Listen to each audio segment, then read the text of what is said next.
You know, and it's me, it's Mark, it's the, Kevin Systrom at Instagram, it's all of these people, understood this consciously, and we did it anyway. That culture is missing here. So part of what we're trying to do to achieve those goals is like take really big, audacious points of view on the world and then train ourselves to be patient. And it's really, really hard. The entire society is set up to not be patient anymore. Consumer internet businesses are about exploiting psychology. And that is one where you want to fail fast because people are unpredictable, and so we want to psychologically figure out how to manipulate you as fast as possible and then give you back that dopamine hit. We did that brilliantly at Facebook. Instagram has done it, WhatsApp has done it, Snapchat has done it, Twitter has done it. So there are great examples. WeChat is doing it. There are great examples of failing fast is the right path to exploiting psychology of mass populations of people. I feel tremendous guilt. I think we all knew in the back of our minds, even though we feigned this whole line of like there probably aren't any really bad unintended consequences. I think in the back, deep recesses of our minds, we kind of knew something bad could happen. But I think the way we defined it was not like this. Turn it off. That's what I would say. It's hard for young people now because they're hooked. They're addicted. If you don't think you're addicted, and I'm talking about anyone, from the highest to the lowest, if you don't think you're addicted, then see if you can turn it off for a week. It got quiet in here, didn't it? Didn't it get real quiet? It's a tool, so we should use it. God has blessed us with free will. Now it's free will magnified, free will on steroids. You're free to go in any direction you want. It will allow you, and it's not the enemy. It's just a reflection of our own free will. And we all want to be liked. But now we want to be liked by 16 million. And will now some of us do anything to be liked. We used to do anything to be liked, but it was by the person in front of you. Now it's to be liked by 16 million people that you don't know. We have to ask ourselves, what is the long-term, if not the short-term effect of too much information?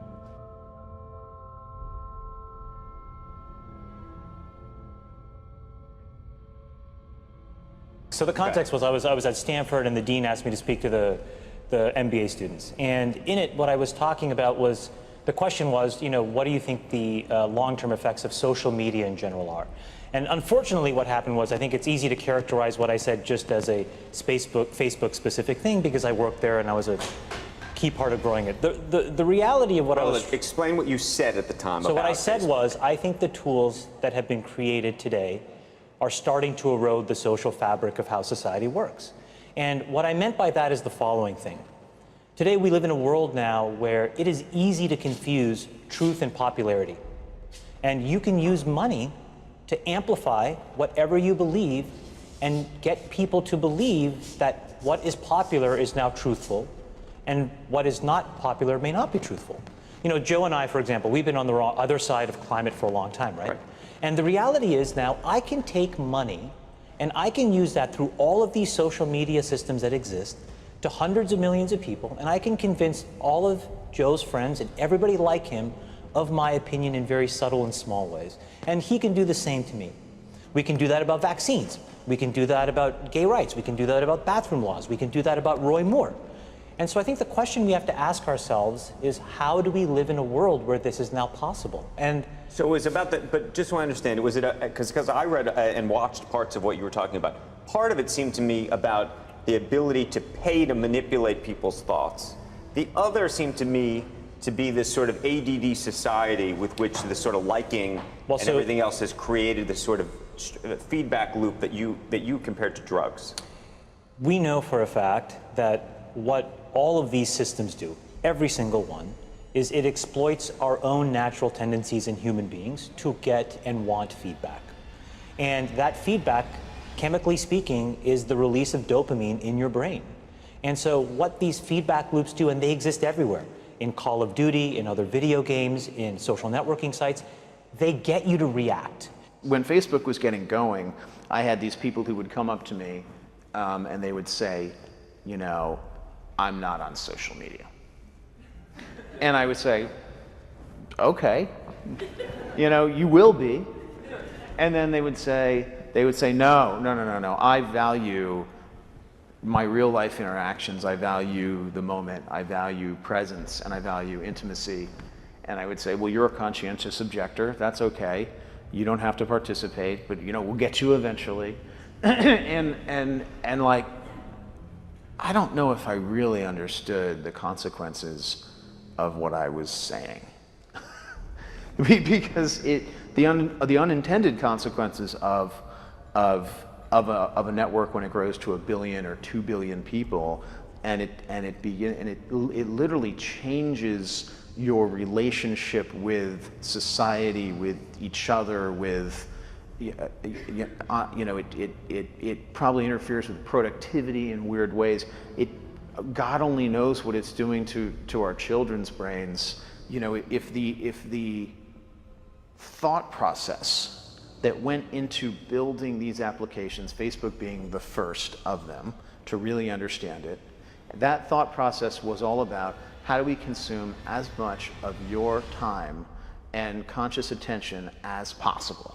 And that means that we need to sort of give you a little dopamine hit every once in a while because someone liked or commented on a photo or a post or whatever. And that's going to get you to contribute more content, and that's going to get you, you know, more likes and comments. I mean, it's a social validation feedback loop that it's like it's exactly the kind of thing that a hacker like myself would come up with, because you're exploiting a vulnerability in human psychology. It literally is a point now where I think we have created tools that are ripping apart the social fabric of how society works. That is truly where we are. And I would encourage all of you, as the future leaders of the world, to really internalize how important this is. If you feed the beast, that beast will destroy you. If you push back on it, we have a chance to control it and rein it in. And it is a point in time where people need to hard break from some of these tools and the things that you rely on. The short-term dopamine-driven feedback loops that we have created are destroying how society works. No civil discourse, no cooperation, misinformation, mistruth. And it's not an American problem. This is not about Russian ads. This is a global problem. So we're in a really bad state of affairs right now, in my opinion. It is eroding the core foundations of how people behave by and between each other. And I don't have a good solution. You know, my solution is I just don't use these tools anymore. I haven't for years. It's created huge tension with my friends, huge tensions in my social circles. If you look at, like, you know, my Facebook feed, I've posted maybe 2 times in 7 years, 3 times, 5 times. It's less than 10. And it's weird. I guess I kind of just innately didn't want to get programmed. And so I just tuned it out. But I didn't confront it. And now to see what's happening, it really bums me out. Like, think about, like, there were these examples where there was a hoax in WhatsApp where in some, like, village in India, people were, like, afraid that their kids were going to get kidnapped, etc. And then there were these lynchings that happened as a result, where people were like vigilante running around. They think they found the person, and I mean, seriously? Like, that's what we're dealing with. You know, imagine, like, when you take that to the extreme, where, you know, bad actors can now manipulate large swaths of people to do anything you want. It's a really, really bad state of affairs. And we compound the problem, right? We curate our lives around this perceived sense of perfection because we get rewarded in these short-term signals, hearts, likes, thumbs up, and we conflate that with value, and we conflate it with truth. And instead, what it really is fake, brittle popularity. that's short term and that leaves you even more, and admit it, vacant and empty before you did it. Because then it forces you into this vicious cycle where you're like, what's the next thing I need to do now? Because I need it back. Think about that compounded by 2 billion people. And then think about how people react then to the perceptions of others.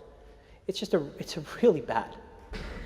So you're training your brain here, whether you think it or not, whether you know it or not, whether you acknowledge it or not. Acknowledge that these things where you're spending hours a day are rewiring your psychology and physiology in a way that now you have to use to go and figure out how to be productive in the commercial world. So if you don't change this, you are going to get the same behaviors over here. Change this. There's a reason why Steve Jobs was like anti-social media. I am telling you I'm not on these fucking apps. I'm not him by any stretch of the imagination. But I am proactively trying to rewire my brain chemistry to not be short-term focused. I'm telling you they're linked. And I think that if you get too desensitized and you need it over and over and over again, then you become actually detached from the world in which you live. You become callous, you become crude. And you live in front of your screen. But Chamath, let me ask you this, because the thing that I've been so concerned about is Facebook just announcing that you're going to be having some app that you can use when you're 7 to 13. I mean, it's one thing for us to be doing this, but to be hooking your kids on something that you're describing as a dopamine fix at that age, that's crazy. So look, I think in the case of Facebook specifically, I think they have probably done more than any other company, quite honestly, to try to fix it because of all of the companies, and I've seen them all up close. They're the most, frankly, to be very blunt and honest, the best run and the most technically sophisticated. But they're also emailing me if I haven't logged onto Facebook for a while saying, hey, did you see the post from so-and-so? Did you see the post from so-and-so? Trying to lure you back in. And again, we can make those decisions as adults, but as children, that is a different... Well, I think the product, and I don't know it quite honestly in as much detail as I should, but I think the way that that product works, because of privacy laws in the United States, you actually have to get parental permission. The point, though, is, and what you're bringing up is, I think, is the most important thing. We all have never taken a step back and actually asked ourselves, how should we be interacting with these things now, 7 years into it? And what should we be expecting of the internet at large? Look, the reality may be the entire business model of the internet may be fundamentally somewhat broken, right? Because we allow ourselves to get interacted with in ways where we don't necessarily control the medium or the messenger. And we are not putting up any barriers to ever give yourself any downtime from that either. Exactly. And so it may mean that we all collectively need to figure out, not just individuals, but also the companies, also governments, quite honestly, how different business models need to exist so that we can actually divorce ourselves from how this stuff is working. What goes on? Tonight here, a warning about Facebook and what some believe it's doing to kids. The warning comes from two of the company's earliest executives. Carter Evans is following this. We kind of knew something bad could happen. Chamath Palihapitiya, a former Facebook executive once in charge of user growth, now says he has tremendous guilt about the social network he helped build. We have created tools that are ripping apart the social fabric of how society works. And it's influencing the next generation. Studies show 92% of teens go online daily, and 1 in 5 young people regularly wake up in the night to send or check messages on social media. People need to hard break from some of these tools and the things that you rely on. The short-term dopamine-driven feedback loops that we have created are destroying how society works. No civil discourse, no cooperation, misinformation, mistruth. Bad actors can now manipulate large swaths of people to do anything you want. He's not the only social media executive blowing the whistle. Former Facebook president Sean Parker recently said the initial goal was to get people hooked. You're exploiting a vulnerability in human psychology. The inventors, creators understood this consciously, and we did it anyway. We have to hold the tech industry accountable. Jim Steyer is founder of Common Sense Media. They, in many cases, have ignored the consequences, some of the downsides of some of the innovations they brought to our society. You don't realize it, but you are being programmed. It was unintentional, but now you got to decide how much you're willing to give up. When Facebook was getting going, I had these people who would come up to me and they would say, you know, I'm not on social media. And I would say, okay, you know, you will be.